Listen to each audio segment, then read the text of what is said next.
Manikam, you have 8 minutes. Thank you, Honorable Deputy Speaker. මගේ කතාවට යෑමට පෙර මං හිතන්නේ ඊයේ සිට මේ තෙල් වල ගැටලුවක් නැහැ කියලා ආණ්ඩුවේ පාර්ශවයෙන් කැබිනට් ඇමතිවරු නියෝජ්‍ය ඇමතිවරු මං හිතන්නේ මේ කියන 5 වෙනි නැත්නම් 10 වෙනි පාර. හැබැයි මිනිස්සු පෝලිං වල දිග වෙන එක තමයි නෑ ඇමතුමා කිව්වට කැබිනට් මාධ්‍ය ප්‍රකාශකතුමා කිව්වට මිනිස්සු පෝලිං වල තව තවත් යනවා. ඒ කියන්නේ මේ ආණ්ඩුව කෙරෙහි විශ්වාසය බිඳ වැටලා ඇමතුමාලා කොච්චර කිව්වත් ඒක පිළිගන්නේ නැහැ පොලිමට යනවා. දැන් කැබිනට් ඇමතිවරු 100 පාරක් කිව්වත් එකයි. සමහර වෙලාවට නරින්ද ජයතිස්ස ඇමතුමා ජනාධිපතිතුමාට Facebook live වගේ ඇවිල්ලා කියන්න තෙල් ප්‍රශ්නයක් නැහැ කියලා මිනිස්සු විශ්වාස කරයි.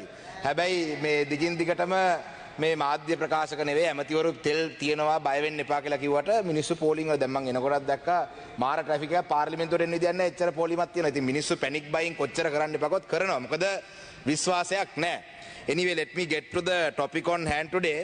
The Honorable Justice Minister is here. I believe some of the questions that I have to raise, they seem to be above your pay grade. It seemed to be above your pay grade. I don't think you will be able to respond to that since even the President couldn't respond. So maybe you might have to get your Politburo together and agree on something for them to come up with an answer, because I have repeatedly asked you all about the new constitution. No response. I have repeatedly asked about the Truth and Reconciliation Commission, the statement that Honorable Vijitha Herath made, no response. So I believe these things are above your pay grade. Mama ඊයේ දවසෙත් විශාල ප්‍රශ්න රාශියක් ඇහුවා. මං හිතන්නේ මේ ප්‍රශ්න එකටවත් උත්තර නැහැ. ගරු ජනාධිපතිතුමා ගාවම උත්තරයක් නැත්නම් මං හිතන්නේ නීතිය පිළිබඳ ඇමතුමාව අපහසුතාවයට පත් කරන්න හොඳ නැහැ. මොකද එතුමට ගෙවන පඩියට වඩා ලොකු රස්සාවක් මේක. මං හිතන්නේ ජාතික ජනබලවේගයේ නැත්නම් JVP එකේ පොලිට් බීරෝ එකේ වාඩි වෙලා තීරණය කරලා කියන්න අපිට අවිල්ලා අලුත් ව්‍යවස්ථාව ගැන ඊයේ ප්‍රශ්න කරා. වචනයක් නැහැ, මීක් සද්දයක් නැහැ. ජනාධිපතිතුමා අහපු අනිත් ඔක්කොටම උත්තර දුන්නා. ගරු අගමැතිතුමා පුළුවන් නම් ඔබතුමී හරි කියන්න. අලුත් ව්‍යවස්ථාවක් ගැන වචනයක්වත් නැහැ. ඊට පස්සේ ඊයේ ඇහුවා ගොඩාක් දේවල්, කිසිම දෙයක් ගැන වචනයක් නැහැ.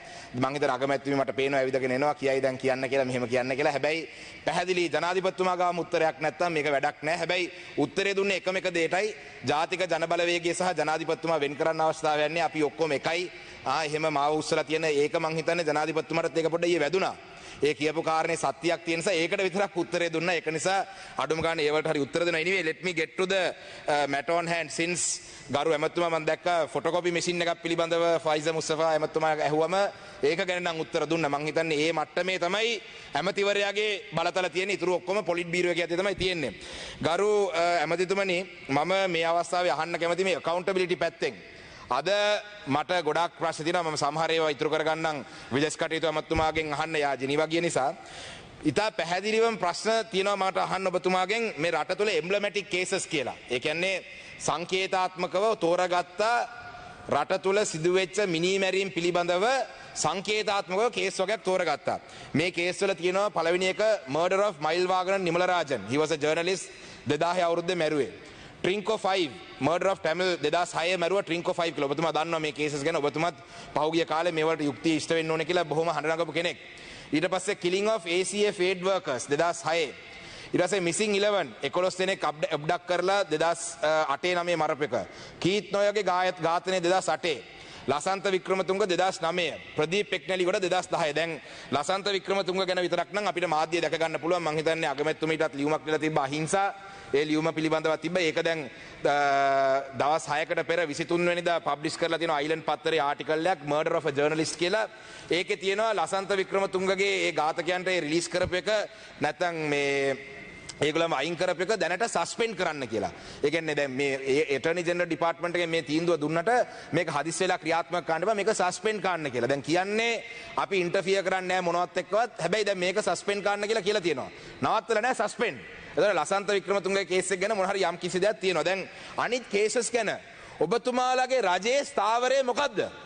ජනාධිපතිවරයා බලයට ඇවිල්ලා මාස 5ක් ගිහිලා තියෙනවා. දැන් සාමාන්‍යයෙන් ජනාධිපතිවරයාගේ දූර කාලයෙන් 10න් එකක් ඉවරයි. එතකොට තව කල් ඕනේ කියලා ඉන්න බෑ. එතකොට දැන් මේකේ අපිට ඉතා පැහැදිලිවම තියෙනවා පහුගිය කාලේදී මම කියන්නම් ඔබතුමාට අපි අවසානයෙන් දන්න තත්ත්වය. ඔබතුමා වැඩබාර අරගෙන මේ එම්බ්ලමැටික් කේසස් මේ ජාත්‍යන්තරයට දුන්න පොරොන්දු මෙන්න මේ කේසස් ටික අපි සංකේතාත්මකව හොයලා බලලා කියන්නම් කියලා. මොකද කේසස් තියෙනවා 10 ගණන්. දැන් මේ එම්බ්ලමැටික් කේසස් අයවත් ඇමතුමාගේ රාජකාරිය අනුව ඇමතුමා කරලා තියෙනවද කියලා බලමු පිළිතුරු කතාවේ මේකටවත් උත්තර දෙයිද කියලා. දැන් අපිට අවසාන වශයෙන් දැනගන්න තිබුණේ මේ ලංකාව තුළ ඉතිහාසයක් තියෙනවා කමිෂන් of ඉන්වෙස්ටිගේෂන් අපොයින්ට් කරන එක. එතකොට අපි දන්නවා උඩලගම කමිෂන් එක හරහා මේ ට්‍රින්කෝ 5 2006 මර්ඩර් කරපු සස්පෙක්ට්ස් ගැන උඩලගම කමිෂන් එක 2007 වීඩියෝ ලින්ක් එකක් කරා විට්නස්ලගෙන් ප්‍රශ්න කරලා රෙකෝඩ් කරගෙන තියෙනවා මේකට කවුද සම්බන්ධ වසන්ත කරන්නාගොඩද සම්බන්ධ මොකක්ද උනේ කියලා මේකට ප්‍රශ්න කරලා රෙකෝඩ් කරගෙන තියෙනවා වීඩියෝ ලින්ක් එකකින්. ඊට පස්සේ 2009 වෙනකොට මේ විට්නසස්ලා ඕවර්සීස් කිරියලා මේ කේස් එක ආපහු ස්ටෝල් වෙලා තියෙනවා. ඊට අමතරව 2020 දී ගෝඨාභය රාජපක්ෂ බලයට ආවන් පස්සේ දැම්ම කමිෂන් of ඉන්ක්වයරි එකක් පොලිටිකල් වික්ටිමයිසේෂන් කියලා. ඒ පොලිටිකල් වික්ටිමයිසේෂන් එකට මේගොල්ලන්ගේ නඩු ටික ඔක්කොම වහ ගන්න අවශ්‍ය කටයුතු කරා. දැන් මේ අවස්ථාවේ අපි පෙනී හිටින්නේ ගෝඨාභය රාජපක්ෂගේ පොහොට්ටුවටවත් නෙමෙයි මේ සාධාරණ ප්‍රශ්නයක් අහන්නේ රට තුල යුක්තිය ඉටුවීම පිළිබඳව තියෙන සැකේ නිසා මම මේ ප්‍රශ්නේ අහන්නේ. එතකොට මේ කමිෂන් of ඉන්ක්වයරි එකේ පොලිටිකල් වික්ටිමයිසේෂන් එක හරහා වසන්ත කරන්නාගොඩ ඇතුළු ඒ පුද්ගලයන් සියලු දෙනාම මේ නිදහස් නඩු වලින් නිදහස් ගන්න කියලා තියෙන රෙකමෙන්ඩේෂන් එකක් දීලා තිනවා. ඒ දීලා තියෙන නඩු තමයි රවිරාජ් මන්ත්‍රීතුමාගේ ඝාතනය, ජෝසප් පර්රාසිංහම්ගේ ඝාතනය, වසීම් තජුඩීන්ගේ ඝාතනය, වැලිකඩ බන්ධනාගාරයේ ඝාතන, ප්‍රදීප් පෙක්නලිගොඩක එක, කීත් නොයග එක. දැන් මේ පිළිබඳව අලුත් ආණ්ඩුව බලයට ආවන් පස්සේ අරගෙන තියෙන ක්‍රියාමාර්ග මොනවද?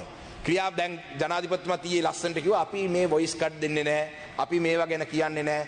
කියන්නේ නැහැ කියලා දැන් මේවල ඉන්න මේකේ දැන් අද ඊයේ වෙන දේවල් වල කියන්නේ නැති එක වෙනම දෙයක්. දැන් මේ අවුරුදු 20ක් විතර පරණ කේස්. මේවල අප්ඩේට් එකක් තියනවද නැද්ද? මේවා ගැන හොයනවද නැද්ද? නැත්තම් ඇයි හොයන්නේ නැත්තේ? මොකද මේවා හා සම්බන්ධ පුද්ගලයන් පහුගිය කාලේ කොච්චර කවුරු නැහැ කිව්වත් මේවා දේශපාලන බලපෑම් නිසා යට ගහපු දේවල්. Honorable Chanakyan Rasamanikam, you have 2 more minutes. Thank you, Deputy Speaker. ඉතින් ඊට අමතරව මේකේ තියෙනවා හැම කේස් එකක් බයි කේස් එකක් ගරු நீதிය පිළිබඳ ඇමතුමාට අවශ්‍ය නම් මම හෙට ගෙවන්නම්. அதே போல தான் இன்று இலங்கை தமிழ் சங்கத்தினுடைய ஒரு பட்டியல் வெளியிடப்பட்டிருக்கு. 34 ஊடகவியலாளர்கள் அதிலே மிக முக்கியமாக தமிழ் ஊடகவியலாளர் தான் அதிகமானவர்கள் கொல்லப்பட்ட ஊடகவியலாளர்கள் 2004 ஆண்டிலே இருந்து 2009 ஆண்டு வரைக்கும் தமிழ் சிங்கள முஸ்லிம் எல்லா ஊடகவியலாளரும் கொல்லப்பட்டன.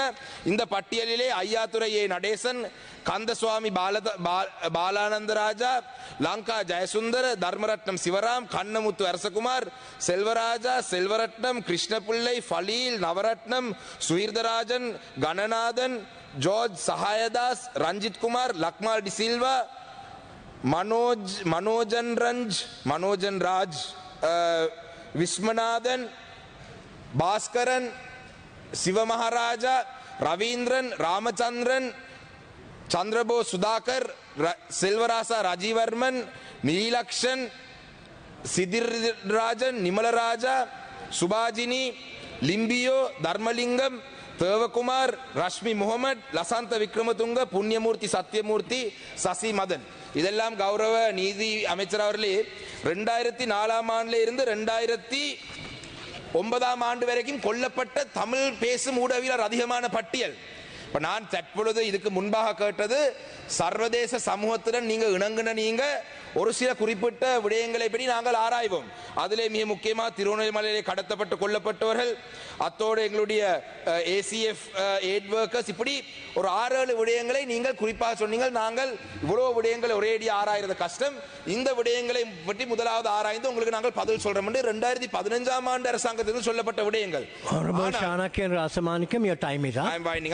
ஆனால் கடந்த கோட்டாபே ராஜபக்சவுடைய அரசாங்கத்திலே commission of investigation, commission of inquiry ஒன்றை நியமித்து பொலிட்டிக்கல் விக்டிமைசேஷன், அரசியல் பழிவாங்கலால் நடக்கப்பட்டது என்று சொல்லி இந்த அனைத்து விடயங்களை மூடி மறைக்கிறதுக்கான நடவடிக்கை எடுக்கப்பட்டது.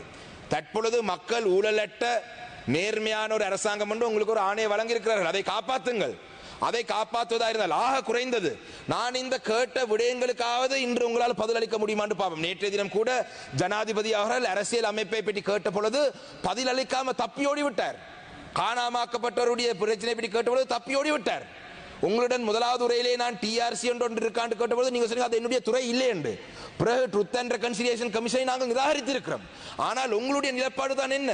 இந்த வருடத்திலே காணாமாக்கப்பட்டவருடைய அலுவலகம், நஷ்டீடு வழங்குறது ஆஃபீஸ் ஆஃப் ரெப்பரேஷன், இந்த ரெண்டுக்கும் உங்களுடைய ஒதுக்கீடுகளும் கூட கடந்த வருடம் போலே தான் இருக்கின்றது. கடந்த காலத்திலே உங்களுக்கு தெரியும் இந்த ஒதுக்கீடை வைத்து சில விடயங்களை செய்ய முடியாத காரணத்தினால் தான் வேலைகள் நடக்கல. நாங்கள் அந்த திணைக்களங்களை அந்த நிறுவனங்களை ஏற்றுக்கொள்ள விட்டாலும் கூட அதுதான் அரசாங்கத்துடைய முன்மொழிவு. இதுக்கு ஒதுக்கப்பட்ட நிதியிலே கூட கடந்த வருஷத்தை விட இந்த வருடம் 5 மில்லியன் ரூபாய் குறைவாக ஒதுக்கப்பட்டிருக்கு. அந்த வகையிலே கௌரவ நீதி அமைச்சர் எனக்கு தெரியும் உங்களுடைய சம்பளத்தை விட அதிகமான உயர்வான கேள்வியை நான் கேட்டிருக்கிறேன். உங்களுடைய பொலிட் பீரோவை கூடி கதைச்சி ஆராய்ந்தாது ஒரு பதிலை அளிக்குமாறு கேட்டுக்கொள்கிறேன். நன்றி.